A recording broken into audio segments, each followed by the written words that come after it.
गोजोननाय थाबाय। खोथाया जाहैबाय बे खोथाखिनिखौ आङो बुङाजासे जोंनि सोरबा सासे इएम बा सोरबा बुंनायजों अब्लाबो आं जिहेतु नांजाबनानै दं हिसाबै बुंनो सानबाय।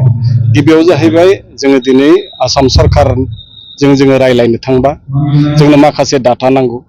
दिनै आसाम सरकारा जोंनो गोबां माने खोथाखौ जोङो रायज्लायनो थांनाय समाव डाटा गैयिनि थाखाय एक्जेक्ट डाटा गैयिनि थाखाय बे डाटाफोरखौ होनो हायैनि थाखाय गोबां रायज्लायनायफ्रा आद्रा जायो जोंना खावसेल' जायो। आरो बेवहाय आसाम सरकारा जोंनो मोननैसो थांनाय मन्थ्रिया रनज पेगुआ मोननैसो बिबान होदोंमोन। दा बिबान होनाय हिसाबैहाय बे हाबाफारिखौ जे जोंनि BKWCनि आन्दाराव गोग्लैनाय जेसेबां जिल्लाफोर बर' मिडियाम फरायसालि दङ, गभमेन्ट फरायसालि, बे फरायसालिफोरखौ जोङो मोनसे बेरायनाय बा इन्सपेक्सन खालामनाय बा रिभिउ खालामनाय मोनसे हिसाबै जों हाबाफारि लादों।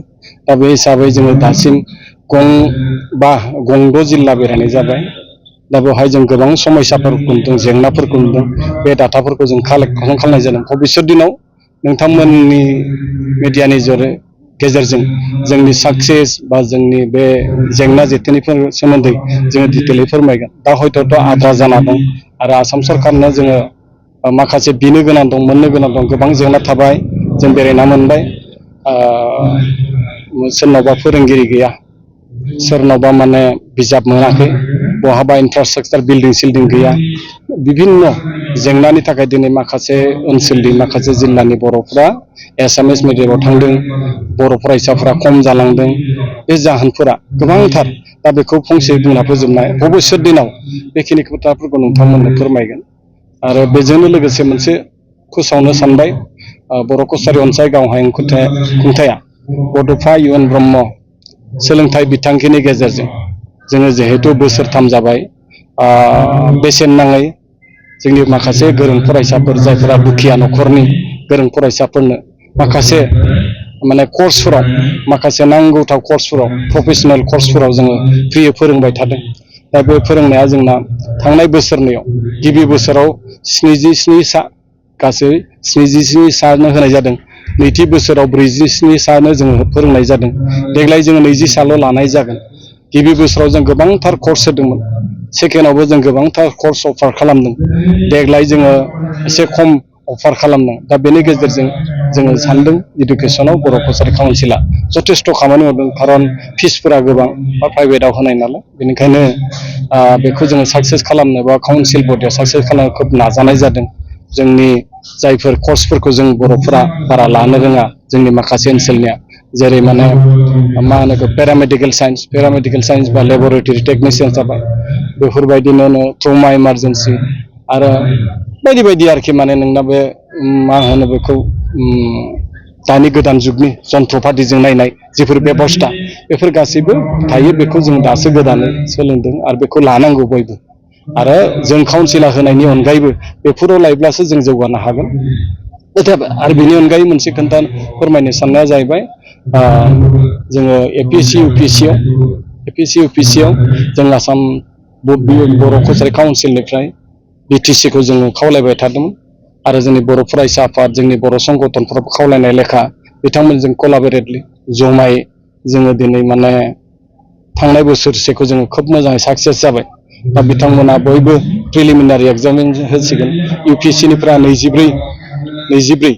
24 दिनै खै थारिख, दाखालि 24आव बिसोरना प्रिलिमिनारि एग्जामिनेसन जोब्बाय। APSC जायफोरा होगोन फैगौ माने 9 थारिखआव जागोन नामा, बिथांमोननि कर्सआ आंनि मिथिनायाव जों जे खबर लानो खोब मोजाङै जादों। आरो बेनि अनगायै देग्लायबो BTCआ जोंनो खोथा होदों जे थांनाय बोसोरजों समान APSC UPSC कचिंनि थाखाय पुनर मोनसे बेबस्था लाबावनाय जागोन। आं खावलायनो थागोन जोंनि BTCनि बाहेरायाव थानाय गासै बर'फोरा, जोंनि बिमा बिफा आरो गोरों गथ'फोरा सिभिल सार्भिसनि थाखाय जायफ्रा जेंना जानानै दं, प्रब्लेम जानानै दं, बिथां गोरों गथ'फ्रा ओंखारबोनांगौ, आगबारायबोनांगौ। कम्पिटिसन जागोन, खेबसेयाव जाया खेबनैयाव जागोन। दा बेनि गेजेराव बिथांमोना नाजानानै गावनि रोंगौथिखौ लानांगौ होननानै जों खावलायनाय जाबाय। आरो बेनि अनगायैबो जोंनि बड'फा UN ब्रह्म सोलोंथाइ बिखान्थिजों देग्लायबो टप 10 पास जानाय मेट्रिकफोरनो जोङो UBPनि थ्रुयै हायार सेकेन्डारि मेट्रिकनि टप 10, हायार सेकेन्डारि आर्ट्सनि टप 10, साइन्सनि आर्ट्सनि टप 10 आरो मोनसे जाबाय कमार्सनि।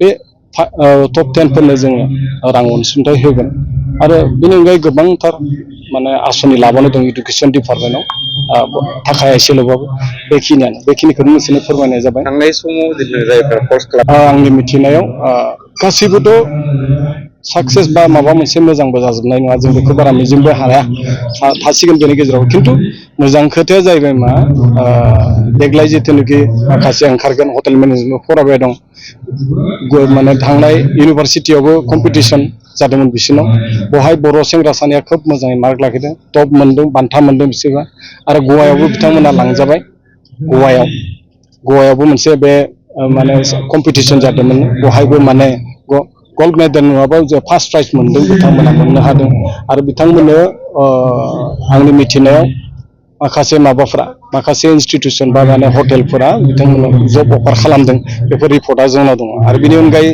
जायफोरा दिनै डिप्ल'मा लाबाय थादों डिप्ल'मानि अनगायै जायफोरा माने बे पेरामेडिकेलाव फरायबाय दं बिथांमोनाबो अलरेडि कानेक्टेड एंगेजमेन्ट थाबैनो जागोन होननानै बिथांमोना खोन्थादों जों गोजोननाय मोनदों दाखालि बावैसो रायज्लायबोदों दाखालि बावैसो बावथ्राखै जोङो 17 माने मेयाव जों आसाम डाउनटाउनाव साथ्र' साथ्रिफोरजों रायज्लायदोंमोन रिजाल्टआ जोंनि मिथिनायाव मोजां गथ'फोरा मोजां सेटिसफाइड इउनिभारसिटियाबो मोजां होननानै बुंदों दा बेखिनियानो आरोखि।